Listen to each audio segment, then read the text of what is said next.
Welcome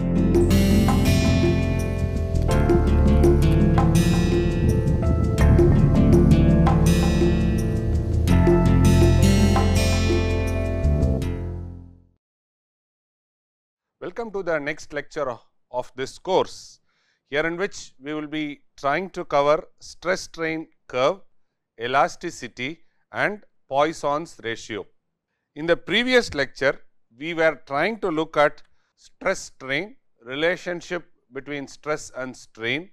We were looking into elastic limits, we were looking into plastic limits, which was very much required for you to understand if you want to break a material, if you want to deform a material, these properties are very important.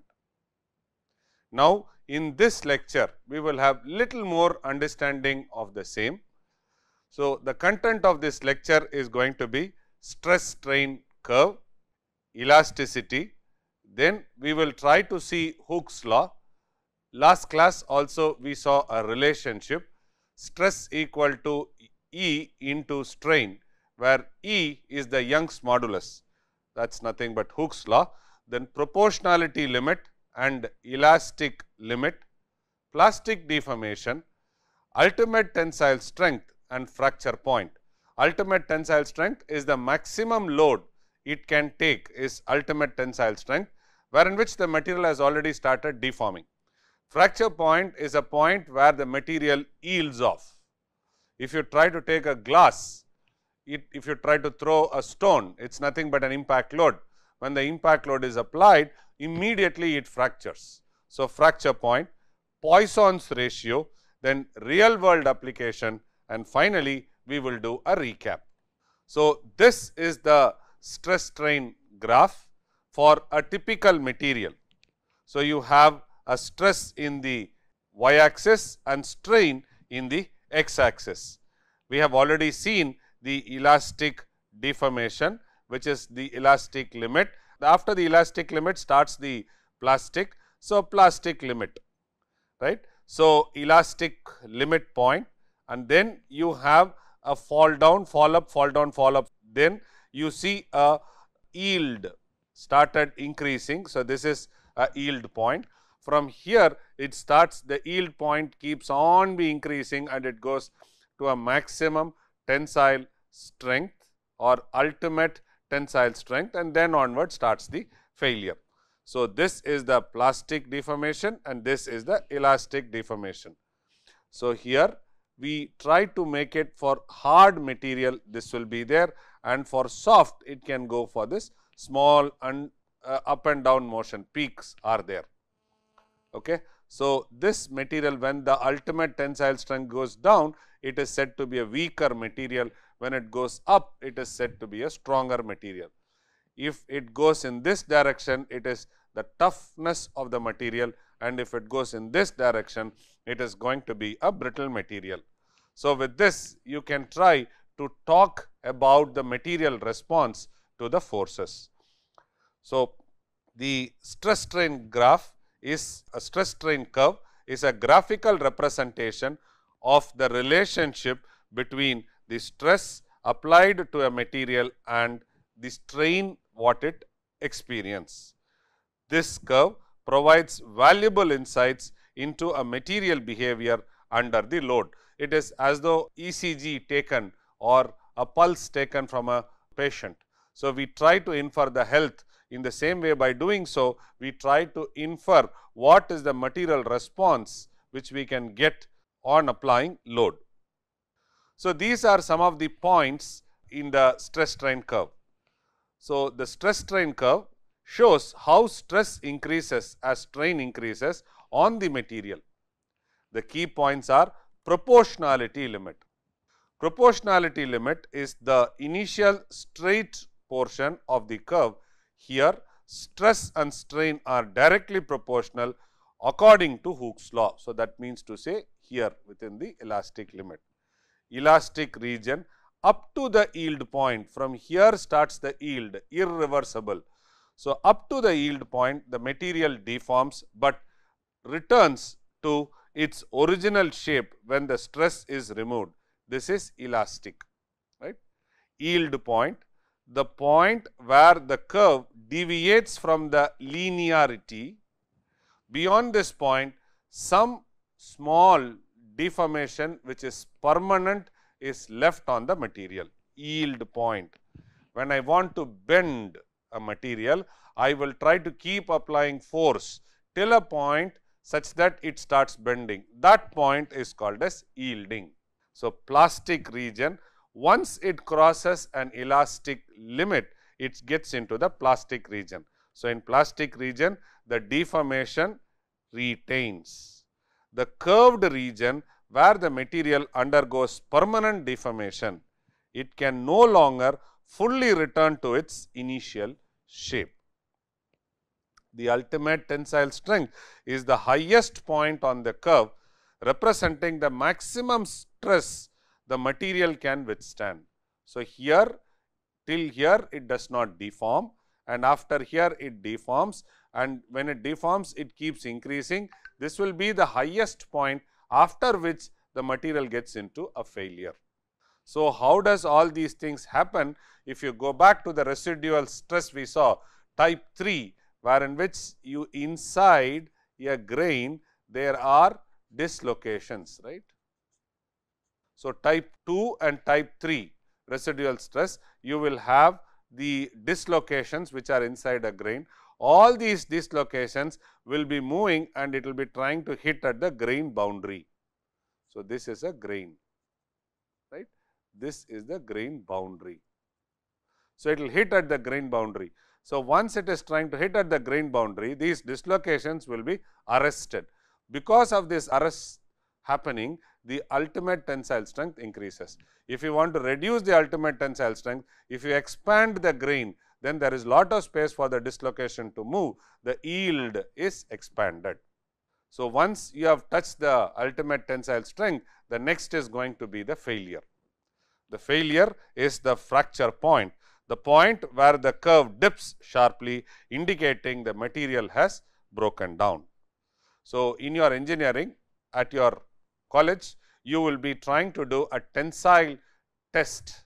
In a tensile test, we will try to get the response. Typically, we try to do a tensile test for mild steel. We will try to do for ceramic material.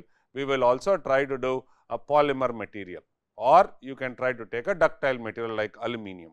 So, in aluminum what happens? The response will go like this.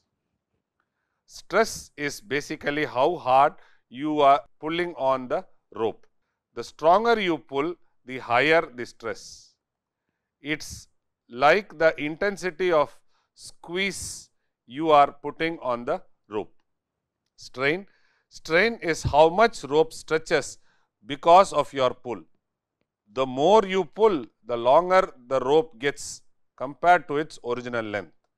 It's like how much the rope gives in response to your pulling force. So, this is strain and that is stress.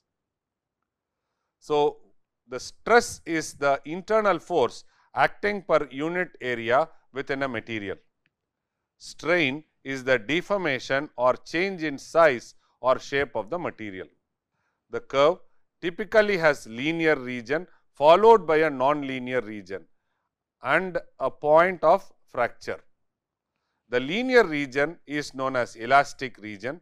In this region, the stress strain are proportional to each other and the material returns to its original shape when the stress is removed. The point at which the curve deviates from the linear region is called as the yield point.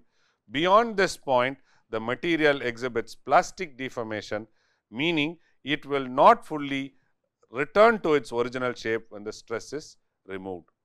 The maximum point on the stress strain curve is called as the ultimate tensile strength. This is the maximum stress that the material can withstand before its failure. Some of the examples: think of a rubber band, it stretches a lot before breaking under moderate pulling force. Think of a steel cable, on the other hand, wouldn't stretch much even when a strong pull is given. So, here you can see the last class I explained volume of constancy. This is the constant volume. When you try to pull, there is a reduction in the area, but the length compensates. So, that is why you see here this will be the L naught and this will be the final L. The difference will be noted down here. This is the del. Elasticity is very important. Elasticity is the tendency of a material to deform. Deformation can happen like bending, stretching or compression under an applied stress and then return to its original shape. This is a spring, you pull the spring, you release it, right? It will come back to its original position. So, this is tensile, stretching, this is compression and this is bending. The material stretches or compresses under stress depending on the elastic property. Different materials have varying degrees of elasticity. So, in this figure we have introduced a new terminology called E within the elastic limit. The slope what you take talks about the E. E is the Young's modulus of the material. So, if you look at it, it is like a rubber band that snaps to its original shape. It is always like a spring will also work like a rubber band, right. So, it will all to its original shape, original form or shape after you let it go, you let it. Rubber band are highly elastic. They can deform significantly and return to its original shape. Steel is moderately elastic. It can deform a small amount elastically, but will eventually bend permanently if enough stress is applied. Glass is brittle and not very elastic. Even a small amount of stress can cause it to fracture without any change of returning to its original shape. We have already seen Hooke's law. Hooke's law describes the relationship between stress and strain within the elastic limit. This is very important. Stress and strain, if you take in plastic, it is not Hooke's law. The elastic limit is the maximum stress a material can withstand before start to deform permanently. The Hooke's law states that stress is directly proportional to strain. So, the spring constant, right, when it is expanded, the force, there is a displacement. When you increase the force, you can see more displacement. F is minus k into x. So, here this can be expressed as sigma equal to E times strain. So, the Hooke's law says that sigma strain Young's modulus. So, it is stress is equal to E times strain. So, it is in Pascal. So, we always talk in terms of megapascals. Proportionality limit. Proportionality limit is the maximum stress up to which stress and strain are directly proportional. This means that the material obeys Hooke's law and the stress strain curve is a straight line. Beyond the proportionality limit, the stress strain relationship becomes non-linear and the material undergoes plasticity. Elastic limit. The elastic limit is the maximum stress that a material can withstand without permanent deformation. If stress exceeds the elastic limit, some of the deformation will be permanent even after the stress is removed. The elastic limit is often slightly higher than the proportionality limit. So, what we are trying to say is, you will have, this is the proportionality limit, and above it you will have a elastic limit. This is PL, this is EL. So, the elastic limit is often slightly higher than the proportionality limit, but for many engineering materials the difference is neglected. So, this is proportionality, stress proportional to strain. Plastic deformation, it is a crucial concept.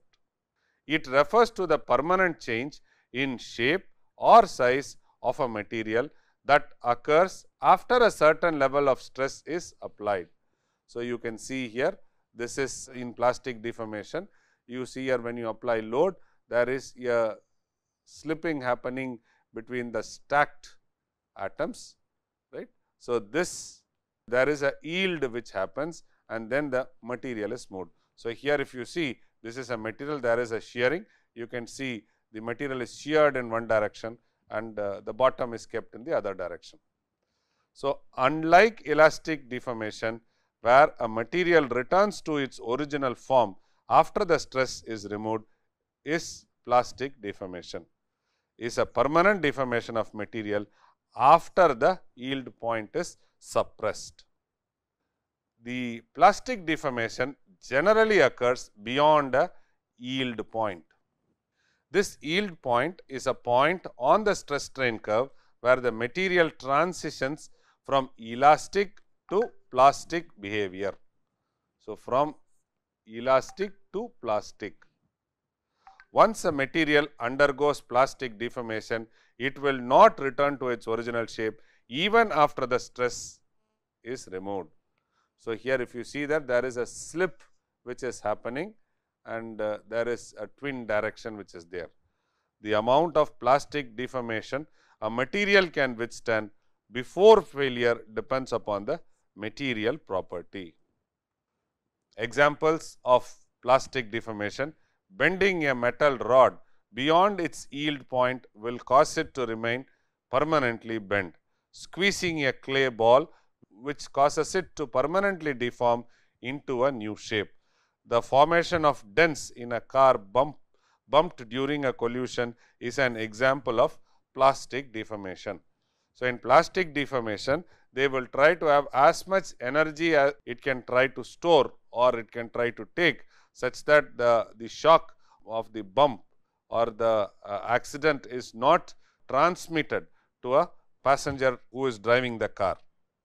So, this is a typical universal testing setup. In this universal testing setup, a standard ASTM sample is held depending upon the material. If it is a polymer material, there is a standard, you make it.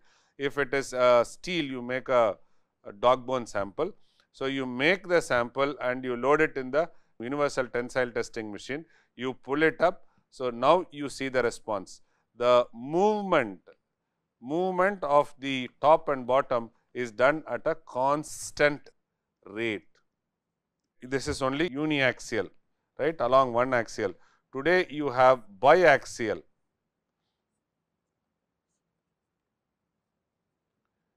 You put a flat plate and then you pull it. So, you have biaxial tensile testing machine, right, and you also have triaxial tensile testing machine. Why are we moving from uniaxial to biaxial, biaxial to triaxial? Is if you do a triaxial tensile testing machine, you get a much better data point which is close to reality. Universal or uniaxial will give you an approximation, but there will be an error. Biaxial much closer. Okay. So, you use this and then you try to pull. You can keep a wire here, you can keep a polymer here, you can keep a metal here, you can keep a ceramic here. You try to stretch it. Suppose if the stretching happens very large, then what you do is you try to do other tests. Right. Ultimate tensile strength is the maximum stress a material can withstand before failure in a tensile test. It is the highest point on the stress strain curve. It is always reported for a typical metal in megapascal. Materials with higher UTM can withstand greater loads before failure. After you cross the ultimate tensile strength point, you move towards the failure. So, the failure will always happen at the fracture point. The fracture point is a point on the stress strain curve where the material breaks. Beyond this point, the material cannot sustain any applied stress, it fails. In some materials, the fracture point may collide with the ultimate tensile strength, while in others it may occur at slightly lower stress level. So, what are we saying is it can happen along this, right. Beyond this point, the material cannot sustain the applied stress and fails. So, if you look into this, so here you see there is an area under the curve. Okay. This area under the curve you see here, it says energy absorption. So, when the material is undergoing a shock or impact, the material response the energy will be absorbed in this area. So, that means to say it will cross elastic and it will get into the plastic region and it will go up to fracture. Within this there is an energy absorbed by the metal. So, if you are planning for impact load, so we will always try to see the maximum energy is absorbed by the material. Cushion falls in this, or if you have a rubber, it falls in this, right.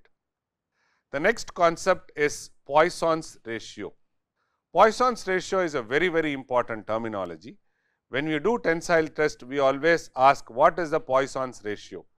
Poisson's ratio is the ratio of the relative contraction in a transverse direction to the relative elongation in the axial direction when a material is stretched. So, when a material is stretched, right, it is stretched like this. When you stretch like this, it is the ratio of the relative contraction in the transverse direction, transverse lateral, right, direction to the relative elongation in the axial direction where the material is stretched. So, it is a ratio between lateral strain divided by longitudinal strain, right. So, it is always expressed in a terminology called mu. The Poisson's ratio provides insight into the material compressibility. Higher the Poisson's ratio indicates a greater degree of lateral contraction when the material is stretched. Conversely, lower Poisson's ratio indicates less lateral contraction. If it is less lateral contraction, what does it mean? It is going to fail faster. The Poisson's ratio is a valuable property for various engineering applications.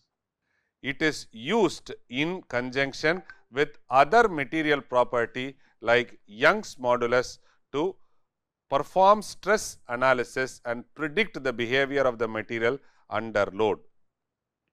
The Poisson's ratio is expressed as lateral strain by longitudinal strain.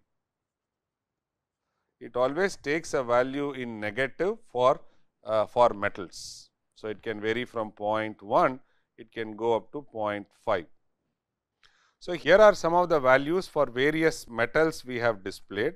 It can take a value you can see from 0.2 to 0.3, 0.27 to 0.33. So, examples of Poisson's ratio values: steel, it is 0.228. Steel is used commonly for construction material with a moderate Poisson's ratio of 0.8. This means that the steel beam is stretched under tension. It will also contract slightly in the width. This slight change in dimension is important to consider when designing structures and machines using steel. This is very important. Next is rubber. Rubber, it will try to have 0.5.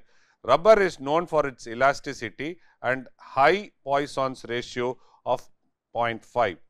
When rubber band is stretched, it will significantly contract in width relative to its elongation in length. This property makes rubber ideal for application when sealing and form fitting are required. Let us take cork. Cork is a natural material which has a Poisson's ratio of 0.1. This indicates that the cork is relatively incompressible and maintains its shape well under stress. This property makes cork valuable for applications such as gasket and vibration dampers. So, how do we choose different materials for application is got out from the Poisson's ratio. Suppose if there is not much of tensile property loading or compression, then we will always try to use Poisson's ratio for measurement as an advantage. The real world applications, the importance in engineering is material selection for desired properties such as strength, stiffness, ductility, fatigue resistance, creep resistance, corrosion resistance and weight. For all these properties are looked for choosing a material for a real time application. Design consideration to avoid exceeding material limits and ensure safety and functionality of the structure, we always try to do material testing. Performance prediction under various loading conditions include static load, dynamic load and environmental load. Static load is you have a building which is constantly standing. Dynamic load is if the building is always disturbed, or if there is a wind which blows on and off, or if there is a seismic wave happening, then it is a dynamic loading. Environmental factors are corrosion. So, for all these things, material properties are very, very important. Let us take a bridge as an example. Bridges are prime example of structures that rely heavily on the concept of elasticity, the stress strain behavior and the Poisson's ratio. Consideration for the bridge components experience tension, compression and bending. What is tension? When you have a structure like this and it is mounted, so something like this. So, you have a bolt here, you have a bolt here. So, this is tensile, right. And suppose if this is swinging, then comes the bending, and the load when a truck goes on top of it is compression. The material selection considers stiffness, strength and Poisson's ratio to ensure the safety and the structural integrity of the bridge. Steel and high strength cables are commonly used. You can see here these are all steel structures. You can also have high strength cables which are used. Cables are nothing but it is a single wire which is twisted. So, you will have a bundle of wires, we form a cable. Let us try to solve a problem in Hooke's law. A body is under tensile stress. Its original length was Lm length. After applying tensile strength, its length becomes L by 4m. Calculate the tensile strain applied to the body. So, original length is equal to L. The change in length will be equal to L minus L by 4, which is nothing but 3L by 4. Now, what is the longitudinal strain?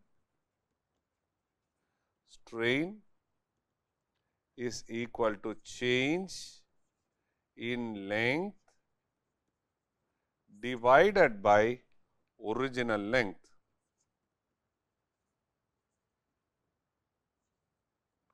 which is nothing but delta L by L, which is 3L by 4 by L. So, this is nothing but 0.75. Calculate the tensile strain applied to the body is 0.75. Let us try to solve this problem. The longitudinal strain for a wire is 0.02 and its Poisson's ratio is 0.6. Find the lateral strain in the wire. So, the longitudinal strain of wire is equal to 0.02. The Poisson's ratio is nothing but 0.6. Right? The Poisson's ratio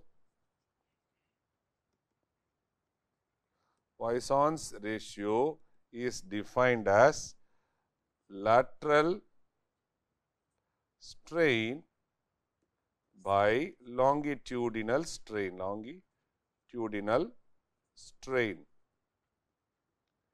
which is nothing but 0.6 equal to lateral strain